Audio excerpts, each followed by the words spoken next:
The business of war is hard and cruel irrespective of which side you're on. A captured diary of a Pakistani infantry officer described how his company had 71 men when they crossed the LOC and took up positions near Kargil in India. 25 of those 71 were evacuated because of altitude sickness before the war even began. No replacements ever came. The soldiers were left to their fate as the Indian Air Force bombed their supply lines. Some Pakistani outposts subsisted on spoons of sugar for the last few days. But India's armed forces overcame far greater challenges as they fought the invaders in the world's most terrain. My name is Kabir Bedi, and today on Guns and Glory, we continue with the war in Kargil.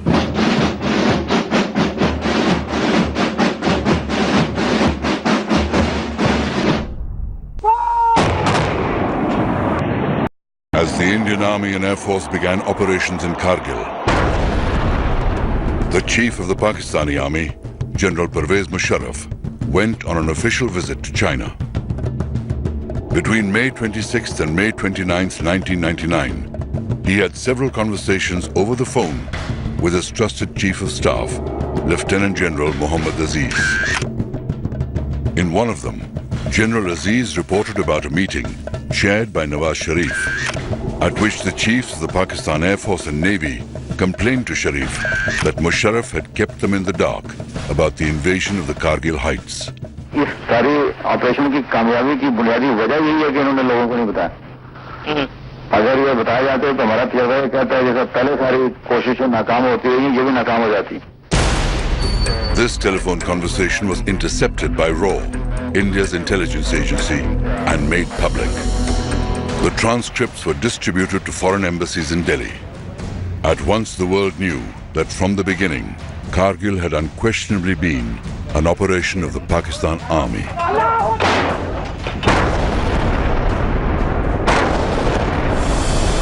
ठीक पीछे पाकिस्तानी घुसपैठिए वहां से घुसपैठियों को हटाकर सेना के लिए एक बहुत बड़ी चुनौती है। पाकिस्तानी सैनिक The Kargil War was extensively covered on the ground by both the Indian as well as foreign electronic media. The government of Atal Bihari Vajpayee effectively used the media to convey to the world the level of duplicity that Pakistan was practicing. Access was given to the Indian media by the Vajpayee government, but the focus of the Vajpayee government really was, on the body bags, because they wanted to whip up this passion and frenzy. On the battleground, proof was there to see that those on top of the Kargil heights were no Mujahideen infiltrators, as claimed, but regular Pakistan Army units following commands issued by their Rawalpindi headquarters. Each deadly thrust up the treacherous terrain of Kargil by the Indian Army was broadcast for the nation to see. मेरे ठीक सामने उस पहाड़ी पर घुसपैठियों ने कब्जा जमा रखा है।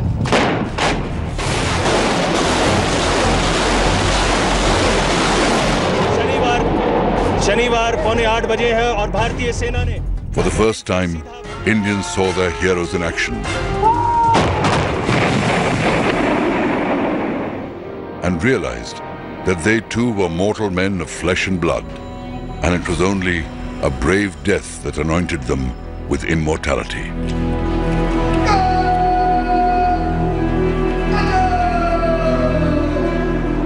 The people who won the Kargil war for us were really the junior officers and the mid-level officers. I would say even the senior leadership failed because they kept touting the official line that, it was some rats have come in, we'll be able to clear them in 48 hours. As we know, the war went on for over 2 months. The final assault to capture point 5140 began from different directions. 3 battalions, 1 each from the Garhwal Rifles, Jammu and Kashmir Rifles, and the Naga Regiment were given the task of evicting the Pakistanis.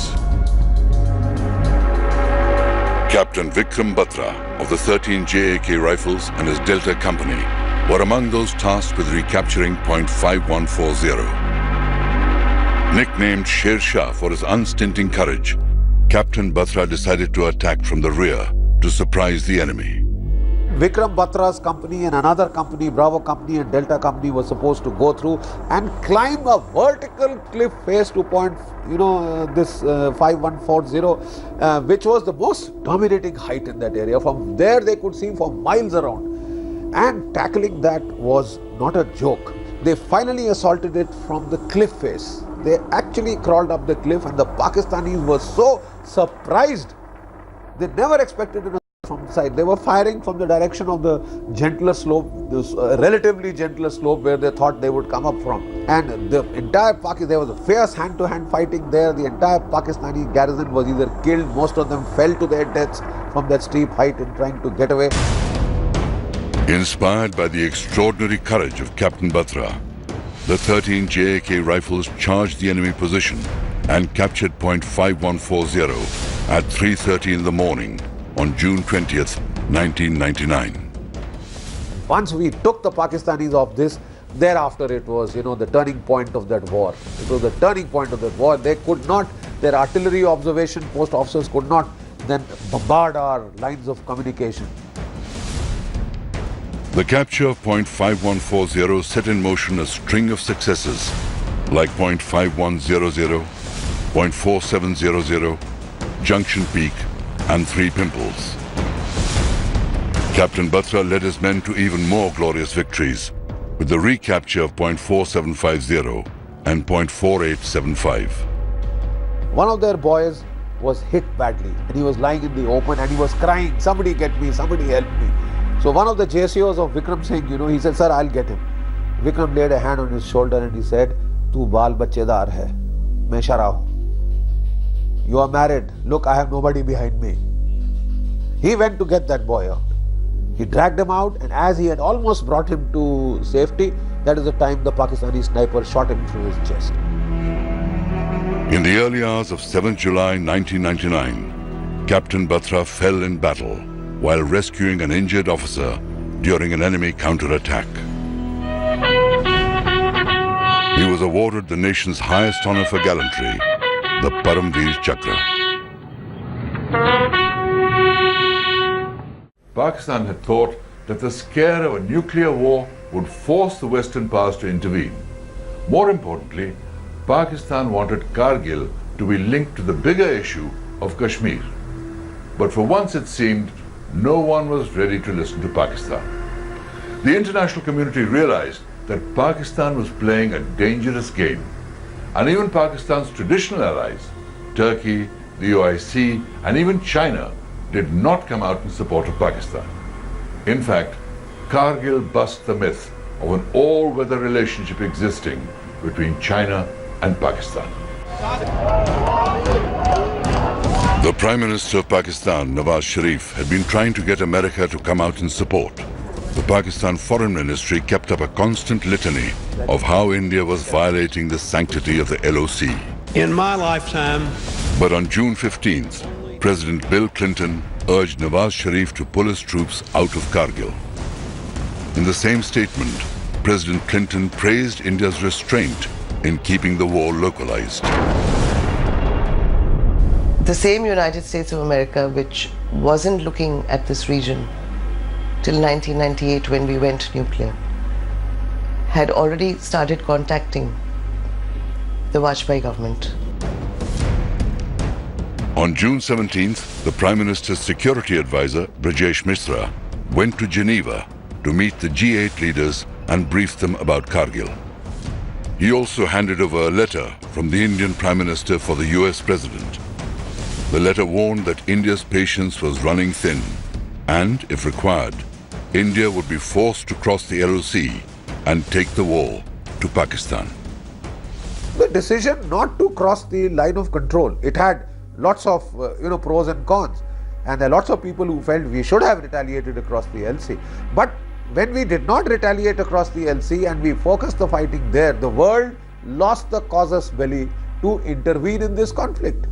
They could not intervene, and we took 2.5 months, but we methodically sorted them out. India's Vajpayee took the stand that we will not violate the line of control and we will not cross the line of control, and a lot of that was done in conjunction with the US.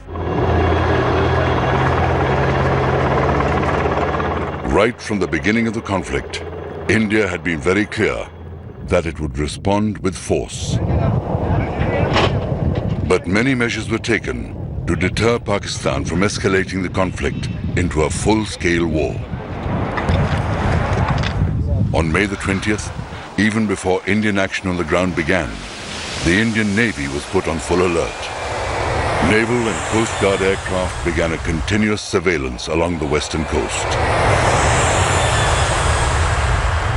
A lot of ships of the Eastern Fleet were brought to the Western Fleet. They sailed out, almost readied themselves to more or less carry out a blockade of, ready to carry out a blockade of Pakistan. You know, choke their harbors at Karachi and elsewhere. And the Pakistanis were shaken. You see, they had never expected this response. They felt it would be confined to the Kargil heights, local infantry action. Then they found air power brought in, then they found the Navy deployed. You see, that is what shook them up. Amphibious forces of the Indian Navy from the Andaman Islands in the east were moved to the western seaboard. As the exercise shifted westwards, Pakistan moved all its major warships out of Karachi. It also had to escort oil tankers from the anticipating attacks or a blockade by Indian ships, which limited their supplies. Prime Minister Nawaz Sharif later disclosed that at the time, Pakistan had just 6 days of fuel to sustain itself if a full-fledged war had broken out. While the Navy kept a watch on the sea, the fighting in the mountains intensified. But the all-important Tiger Hill still remained in Pakistani hands.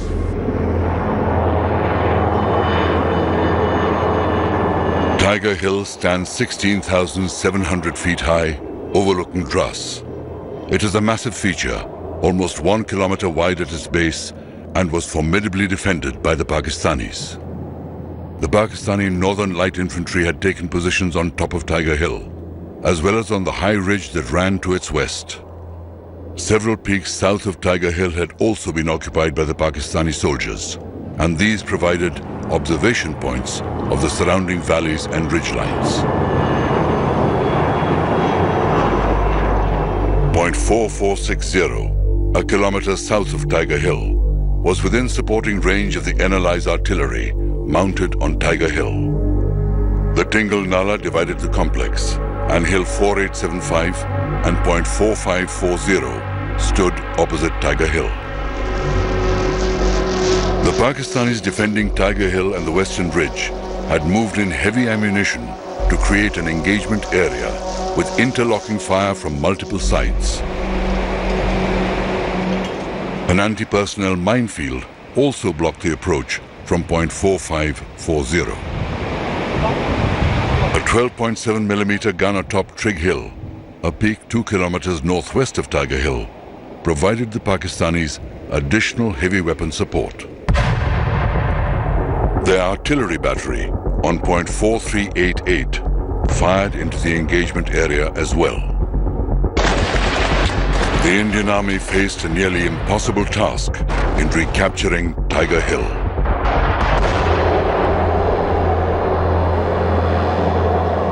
India had captured Point 4460 in late May, and this provided a base to direct fire onto Tiger Hill.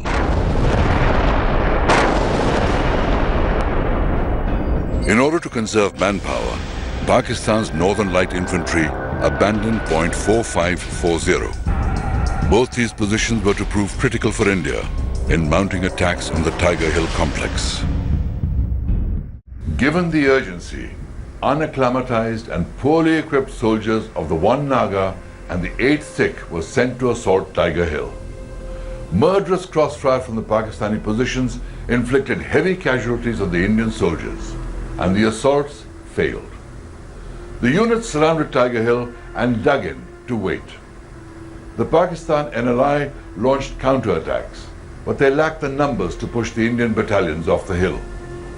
NLI soldiers even resorted to rolling boulders downhill onto the Indian forces. And then the Indian bombings began.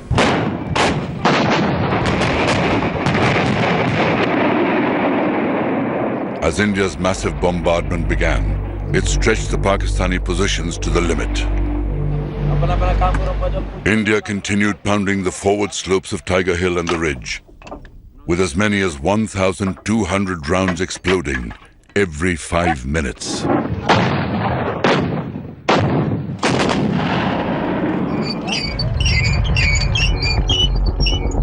The Indian Army found an undefended flank on the east, and through this, they launched their attack on Tiger Hilltop. At the same time, a small raiding party penetrated Pakistan's line of defense on the western ridge.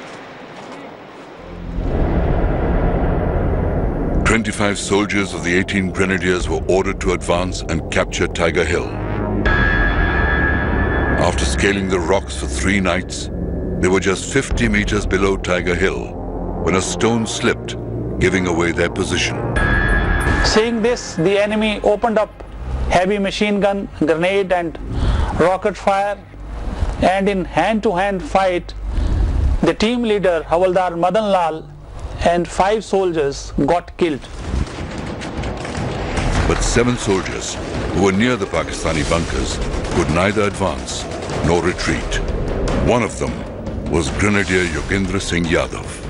Sensing the gravity of the situation, Yogendra Yadav wanted to silence the automatic fire of enemy machine gun which was coming from a bunker by throwing a grenade inside it.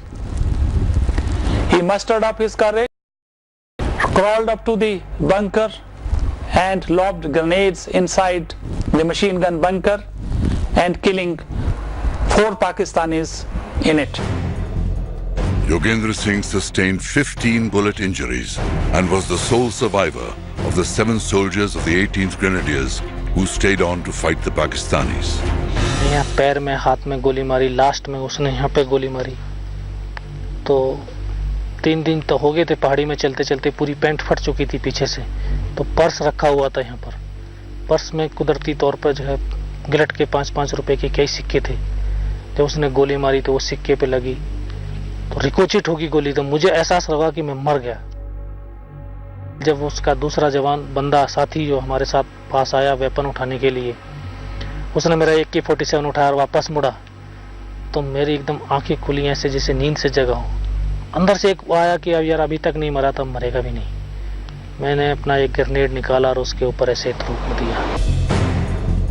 The injured Grenadier Yadav single-handedly kept on fighting and before falling unconscious passed on a vital piece of information. The Pakistanis were about to retreat. For his bravery, Yogendra Singh Yadav was awarded the Paramveer Chakra.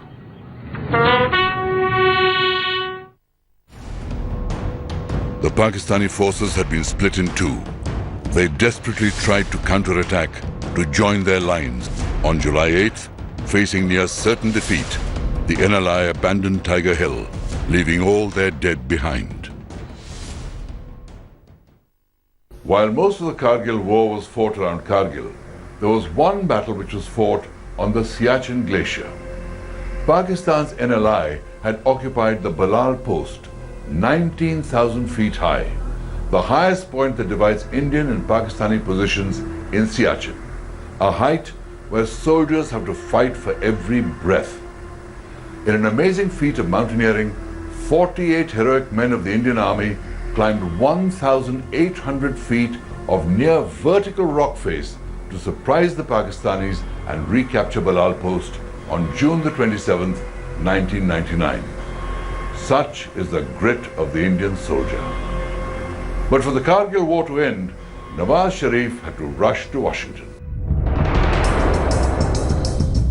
On June 27th, Pakistan's army chief announced at a press conference that Prime Minister Nawaz Sharif would shortly be leaving for Washington to meet President Bill Clinton to find a solution to the Kargil crisis.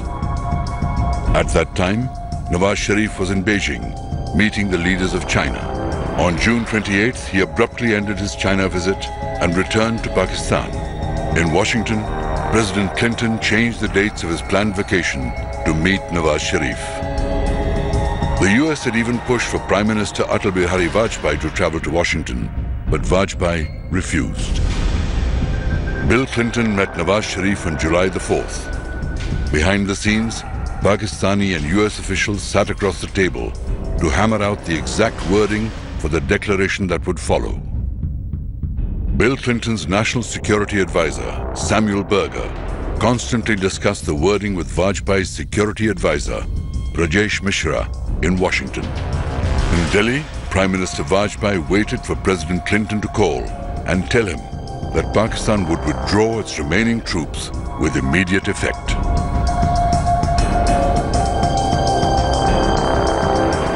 By July 11th, the remaining units of the Northern Light Infantry began pulling back across the LOC as Indian bombardment continued. And Indian troops recaptured key peaks in the Batalik sector.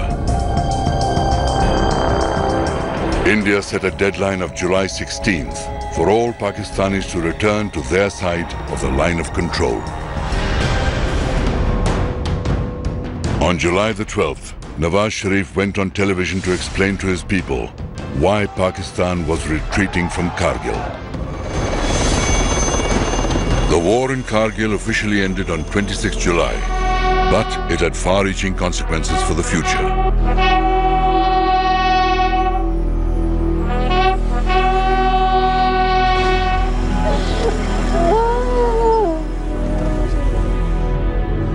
Kargil was the beginning of a tussle between Pervez Musharraf and Nawaz Sharif that resulted in Sharif being ousted in a military coup and Musharraf taking over as dictator.